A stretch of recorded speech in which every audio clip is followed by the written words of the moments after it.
Looks like our government is getting us pretty upset and concerned about the swine flu. This is interesting to me, not only for political reasons, but also as a physician. It makes me think back to 1976, the first year I served in the Congress. We had a vote on the swine flu. Back then, there was a panic, and they said it was going to sweep the nation, and they rapidly came up with some flu shots, and the government was going to inoculate everybody and save the world from this disaster. And I remember there were 2 votes against it, myself and Larry McDonald, another physician. It turned out, though, that our instincts were correct. Not only did we object to it because we didn't think the government should be in the medical business and making these medical decisions, but it turned out that the instincts were absolutely right because the flu came and the flu went and 1 person died, except for those individuals who died from getting the flu vaccine. And over 25 people died just from getting the vaccine, and many got ill from it until finally they had to suspend the whole program. But here we are once again, the swine flu coming up, and everybody's panicking. And this is not to downplay the seriousness. Some people have died, some people might die yet. We have had no deaths in this country, but there's 7 or 8 cases up in New York. None have even been hospitalized. And yet it's practically like we've been attacked by nuclear weapons. I mean, press conference over the weekend, prime item for the Department of Homeland Security. How did the Department of Homeland Security get into the medical business?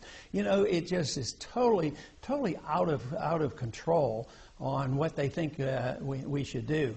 But, you know, trying to put this in a perspective, I checked to find out how many cases of tuberculosis we had last year. We had about 13,000 cases of tuberculosis. Now, that's a serious disease. And also, the last time they recorded the number of deaths in this country was in 2006, and there were 644 deaths from tuberculosis. Now, I hate to even bring that subject up to try to put this in a proper perspective, because maybe tomorrow they're going to quarantine everybody in the world coming into this country to watch out for tuberculosis. And all these things are very serious. The big question is, does a bigger government always solve these problems? They usually make things much worse. So all I'm asking people to do is step back and think for a minute rather than rushing and panicking and taking advantage of opportunities like this. This is what happens, whether they're economic problems or medical problems. The people who love big government take advantage of this.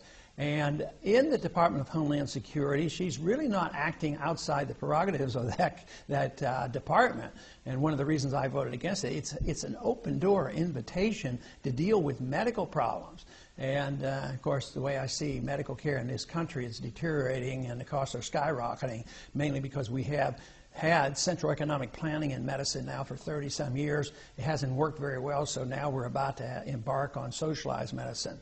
But I just don't think that we need the government in this manner dealing with this problem in a hysterical manner. We ought to just sit back and think about it for a minute, and maybe we'll come to our senses. But certainly it isn't a responsibility of the Department of Homeland Security, even though technically they might have the authority.